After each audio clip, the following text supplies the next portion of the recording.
Hello everyone, and welcome to our 17th poetry lecture. After having discussed the lyric, we are going to start with a variety of the lyric, which is known as the sonnet. Actually, the sonnet is one of the important types of lyrics. So now you can see that the lyric is an umbrella under which we can include many poetic types. A very interesting and beautiful type of the lyric is the sonnet. Probably you have heard this a lot, specifically when we studied Introduction to Literature. Today we are going to start talking about the sonnet in more details because our course is poetry and poetry is dedicated to all types of poetic genres. Let me start first by talking about the origin of the sonnet before we move and talk about types. In fact, the birthplace of the sonnet has not been definitely determined by scholars. Sicily and the Provence have been suggested as two possible sources. It is, however, first met with in Italy in the later half of the 13th century, specifically with the Italian poet Petrarch, who was in love with a woman and her name was Laura. And most of his sonnets were dedicated to his beloved lady Laura. So before him, it is believed that it had been used by Dante. It was originally a short poem recited to the accompaniment of music. If we go back to the origin of the word sonnet, it is believed that it is a derivative of the Italian sonetto, sonetto, sonetto, which means a little sound or strain. So you must have noticed now that it is similar to the lyric in the sense that it has always been associated with music. Actually, there have been a lot of definitions, but basically all these definitions agree on the point that a sonnet is a love poem of 14 lines, and it follows a set of rhyme schemes. So sonnets are originally about love, and sonneteers would write sonnets and dedicate them to their beloved lady. We have examples of this. We have, as I said before, Petrarch and Laura, and probably we have Shakespeare and his dark lady. And we have Philip Sidney and his wife. So most of these sonnets were dedicated to the beloved women. Sonnets also follow a set of rhyme schemes depending on the variety that we are talking about. In other words, the English sonnet has a certain rhyme scheme, the Italian has another one, and the Spenserian also has a different rhyme scheme. So all of them have fixed rhyme schemes. The English people actually came in touch with the Italian people through diplomatic missions during the times of Queen Elizabeth I, who used to have poets as diplomats, and she would send them to different parts of Europe, including Italy. And in these countries, poets often mingled with other poets, and they borrowed a lot of poetic forms and introduced them to English poetry. Another thing that I would like to say about the sonnet is that sonnets were originally about love, but as the English people started to use the sonnet as a poetic form, they started to make innovations to the topic or the theme that is discussed in the sonnet. So the English people included different topics like love of nature, love of one's country, etc. And if you know the English poet Dante, the English poet, what's his name? Donne, sorry, yes, this is exactly what I was fishing for. If you know John Donne, he wrote sonnets and he was talking about some Christian themes. He was not talking about a beloved lady, he was talking about love of God and Christianity in general. And this is clear in his sonnets entitled um, Holy Sonnets. Now, the sonnet has three varieties. We have Italian or Petrarchan, English or Shakespearean, and we have Spenserian. The Italian sonnet was named after Petrarch, who lived in the second half of the 13th century, and he was in love with Laura. Then we have the English sonnet, which was introduced to English poetry by Henry Howard or Earl of Surrey. But later on, it came to be known as the Shakespearean because Shakespeare was the greatest sonneteer who produced around 154 54 sonnets. Then we have Edmund Spenser, and I think you still remember Edmund Spenser. I talked a lot about him during our lectures. Edmund Spenser contributed a lot to English poetry. One of his contributions, if you remember, was the Spenserian stanza, followed by the Spenserian sonnet, and also he was the writer of the longest and the most noteworthy epic in the history of English literature. And I'm sure you know what I am talking about. I am talking about the Fairy Queen. Okay.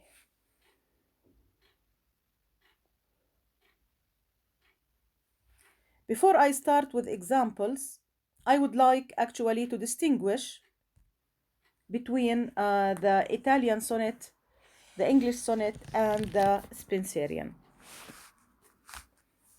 The first one is the Italian sonnet, and this is from its brilliant use by Petrarch. The Italian sonnet is often known as Petrarchan, but it is sometimes called the classical because it's the model which other countries followed later. So I am referring here to your book, page 118, about the Italian sonnet. The Italian sonnet is a short poem of 14 lines expressing one single thought or feeling. Now, all definitions emphasize that sonnets consist of 14 lines. So here we have 14 lines. Expressing one single thought or feeling, this is a lyric after all, and lyrics all express single thoughts or feelings. Now let us talk about the Italian sonnet in terms of structure. The Italian sonnet is composed of two parts, two stanzas. The first stanza is the octave, which is, as you know, a stanza of 8 lines. And I think you still remember that after the octave, we have something we call volta in Italian, which means turn of thought. And this is often marked by the use of saggiura. You still remember saggiura, which is a pause or a break in a line of poetry. After the saggiura or the volta in Italian, we have the sestet. Sestet. And we discussed this when we studied the stanza forms. The sestet is a stanza of 6 lines. That's right, a stanza of 6 lines. If we think of the octave is restricted to 2 rhymes. 2 rhymes. The 2 rhymes are A and B. So, the A and the B are arranged according to the following scheme. You have A, B, B, A, A, B, B, A. That is to say, the first line rhyming with the fourth, the fifth, and the eighth, and the second with the third, the sixth, and the seventh. The assisted statement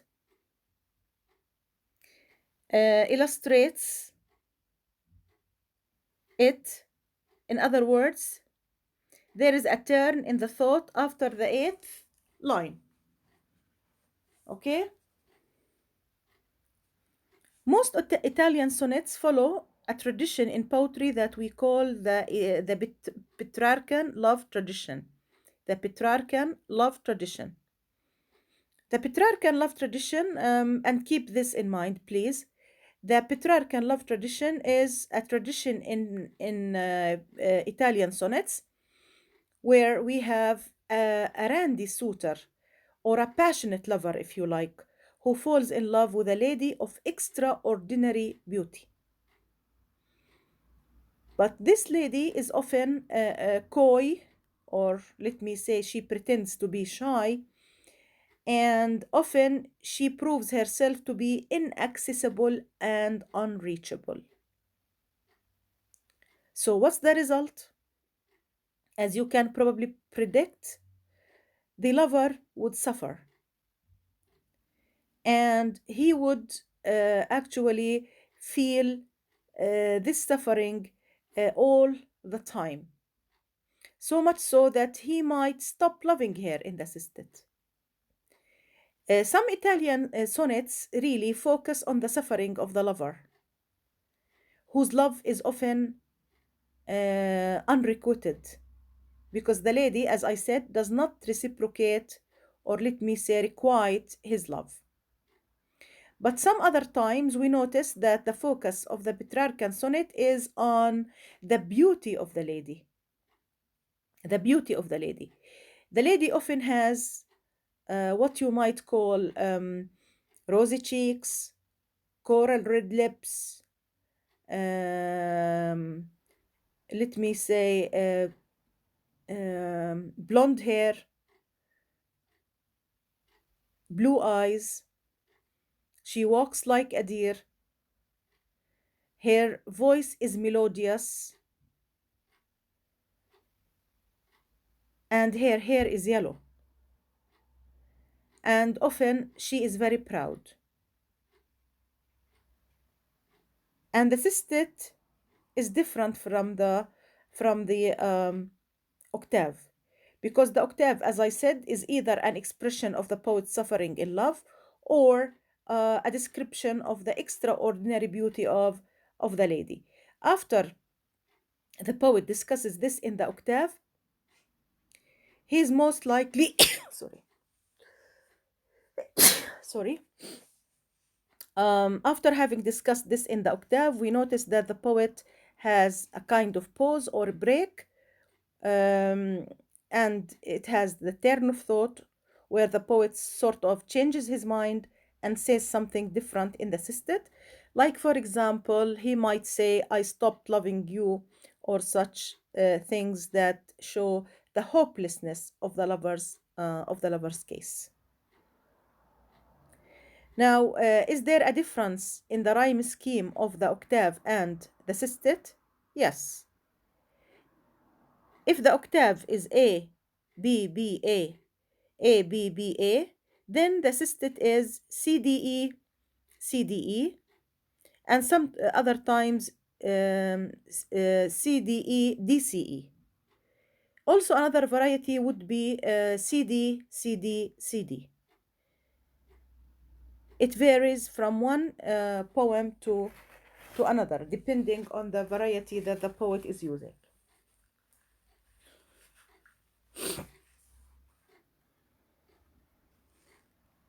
Now, let us start by having an example on the Italian sonnet. I have the famous Italian sonnet written by the English writer Thomas Wyatt.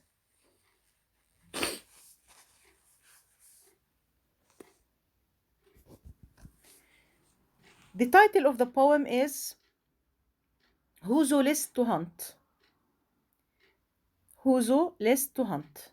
That is, who wants who wants to hunt. The first part of the poem is the octave, and the title of the poem is the same as the first line. Probably I have to mention here that sonnets do not have titles. Sonnets have what we call numbers. That is, poets often give numbers to their sonnets. I think you know that, like Shakespeare's Sonnet 18 that we studied in Introduction to Literature. We notice something we call sonnet sequence. So sonnets do not have titles, but they rather have what we call numbers. So we have sonnet sequence. And many sonnets are known either by their numbers or by their first lines. So, what does Sir Thomas want to say? Of course, Sir Thomas Wyatt is an English writer who spent most of his life at the court of King Henry VIII, the father of Queen Elizabeth I, and he was the first writer to bring England to England from Italy and France the theme and the forms of Renaissance poetry. So, what does he say in his poem? And you know, some of the words might not be familiar because this goes back to the 16th century. Whoso list to hunt, I know where is an end. But as for me, alas, I may no more. The vain travel hath wearied me so sore. I am of them that farthest come behind. Yet may I by no means my wearied mind draw from the deer, but as she fleeth afore, fainting I follow. I leave off therefore, since in a net I seek to hold the wind. So this is our octave. What's the meaning of list? Of course, our poem is page 119. List means likes. Who likes to hunt? Obviously, the poem is based on a metaphor. You know the verb hunt. So if you have the verb hunt, then you have a hunter and you have a hunted animal. So obviously there is a kind of metaphor here. So we have a speaker in the poem, and the speaker says that if you like to hunt, I know where you can find a female deer. A female deer. Now, if someone says to you, if you want to hunt, I know where you can find a deer or a female deer, you might say to him, okay, why didn't you hunt it yourself? So the poet wanted to answer the question before it is asked. So he says, as for me, I may know more. So the poet here says that he is no longer interested in hunting, and probably there is a reason behind that. The vain travail hath wearied me so sore. The poet or the speaker in the poem says that he has been exhausted from this kind of pursuit. And here, notice how the analogy goes hand in hand. We notice that the poet is speaking of the hunting process and is speaking of the suffering of the lover at the same time. So the speaker seems to like himself to a hunter who wanted to hunt down a deer, but he was exhausted from the chase. And similarly, he was in love with a woman who is very beautiful, and he has been trying to win her heart, but all his attempts were in vain.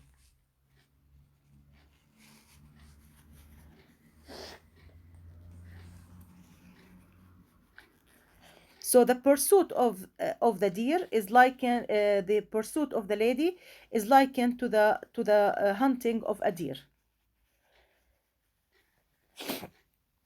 And also in this stanza, we notice that the poet says indirectly that his lady is very desired by other men.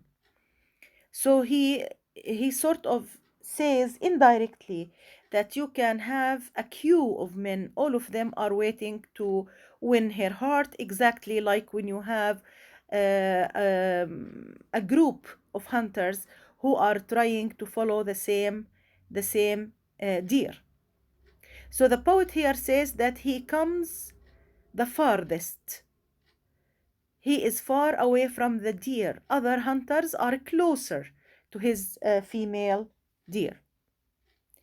And then he says, if you look at line number 6, that when he becomes close to the deer runs away.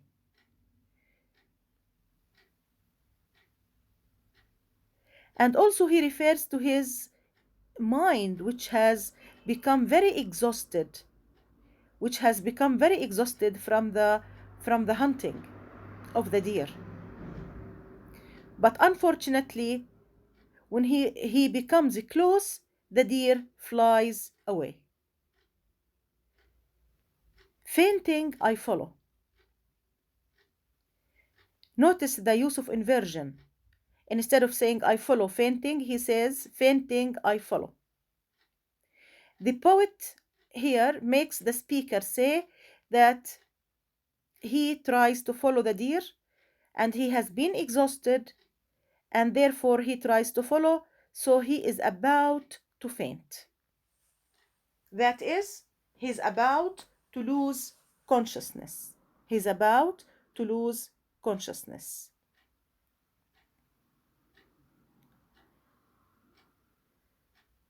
Therefore, he decides to leave off. But why? The poet here refers to the reluctance of the lady to love him back, or let me say, to reciprocate his feelings. So when we reach line number 8, we notice that the poet comes to the conclusion that the lady is unwilling to love him back. And therefore, he likens his situation to the situation of a person who has a net and he wants to hold the wind with it. And probably I don't need to tell you that this is an impossible task. This is an impossible task. I don't think that anyone can hold the wind with a net. So the poet is saying that my case is as hopeless as the case of someone who tries to hold the wind in a net. If you look at the poem and the rhyme scheme, you notice end, more, sore, behind, mind, for, therefore, wind. طبعا you know that we have poetic license, so it should be wind and behind, mind, eind, etc. So the rhyme scheme is going to be A, B, B, A, A, B, B, A. So it's the same as we said earlier. Again, A, B, B, A, B, B, A. Then you notice that we have a sort of caesura or pause, and definitely the pause will be followed by volta or turn of thought. After having been exhausted and after having been, let me say, exhausted, yes, the poet says that he decided to do something. That is, he presented the problem, and then he took a caesura here in the poem, and then he will continue by changing his mind or by expressing a different idea from the ideas that he discussed in the octave. So he goes back to the first line and he says, "Who list here hunt? I put him out of doubt, as well as I may spend his time in vain, and graven with diamonds in letters plain, there is written, Hair fair neck round about, Noli me tangere, for Caesar's I am, and wild for to hold, though I seem tame." Now, after having this kind of sajura, or let me say volta, change of thought, we notice that the poet wants to say something. So the speaker in the poem goes back to the line that he started with, and he says, "Who would like to hunt?" Okay, if you want to hunt, I assure you that all your time will be wasted. All your time will be wasted. Why? Because your time will go in vain. It's like when someone says to someone, "I tried before you and I did not succeed."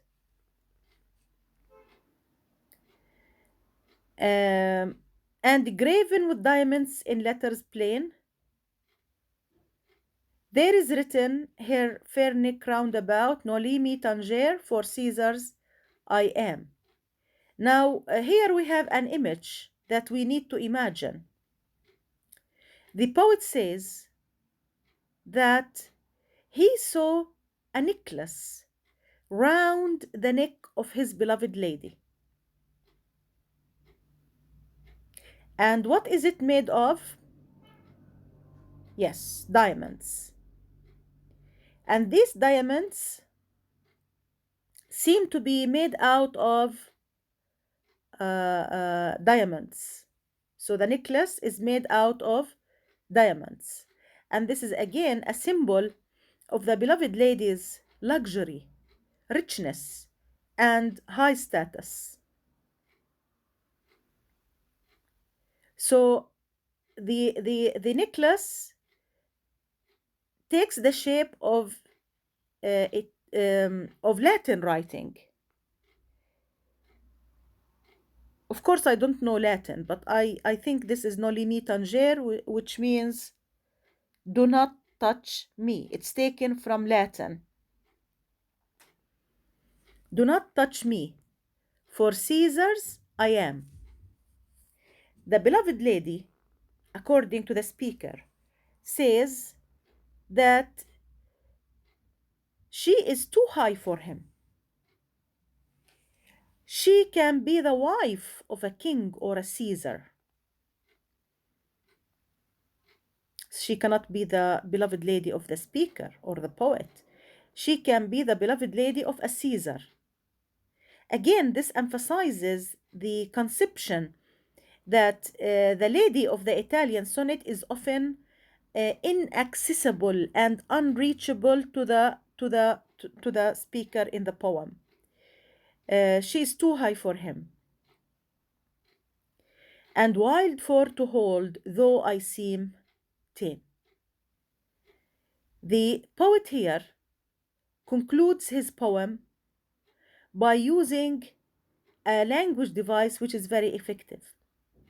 I'm not going to give you the term that we used very often for such a language device. I want you yourself to discover what kind of what kind of language device is used in this poem.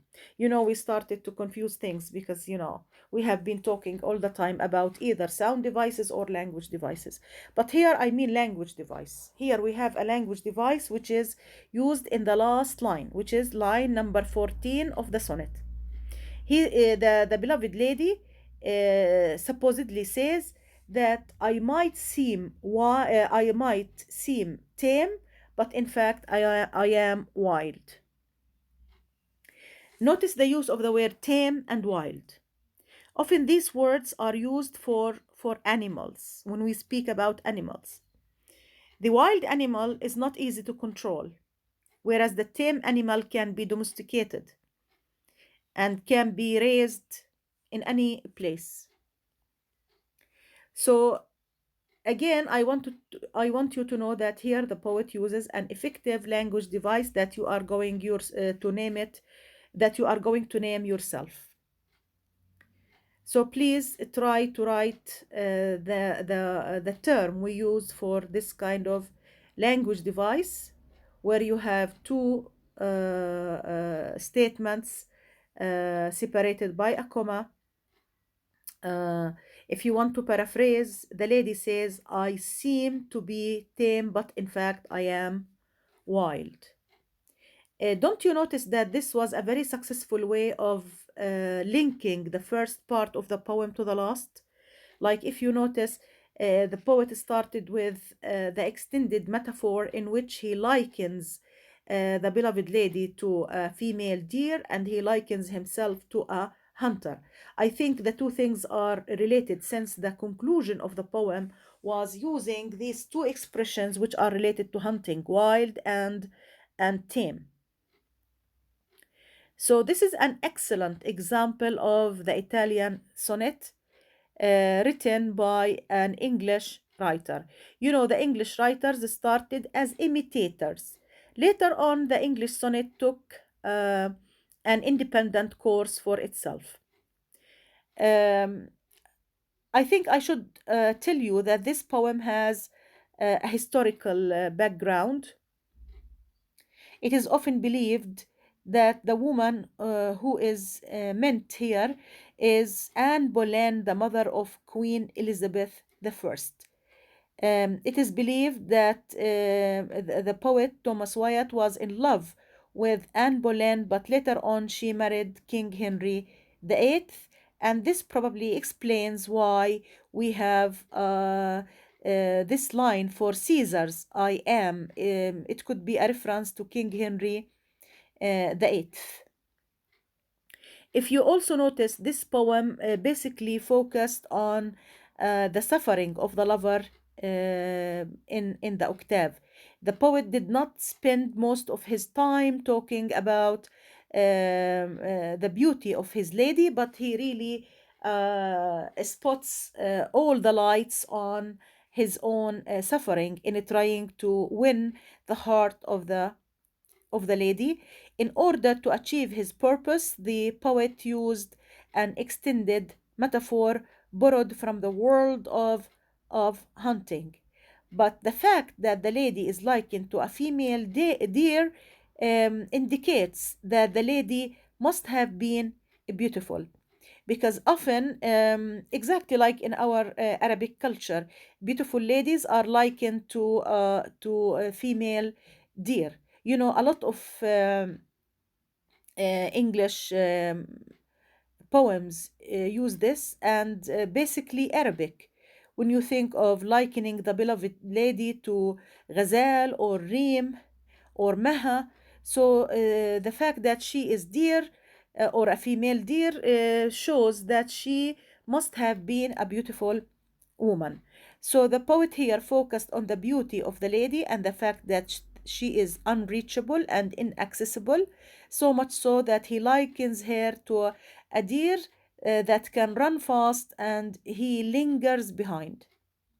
Then the poet has the sajura, or the pause, and after that he turns from description of beauty into expressing the hopelessness of his case.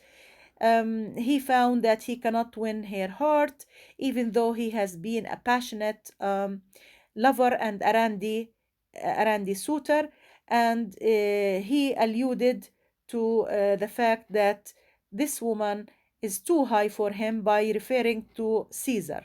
A Caesar is a king who rules a lot of countries. So this is exactly how our poet expressed his love to his beloved lady. Okay, so let me stop here, and inshallah, next time we will give two more examples of the sonnet. I shall move to speak about the structure of the English sonnet and give an example, and after that, the structure of the Spenserian sonnet and give an example on it. Thank you very much. Goodbye.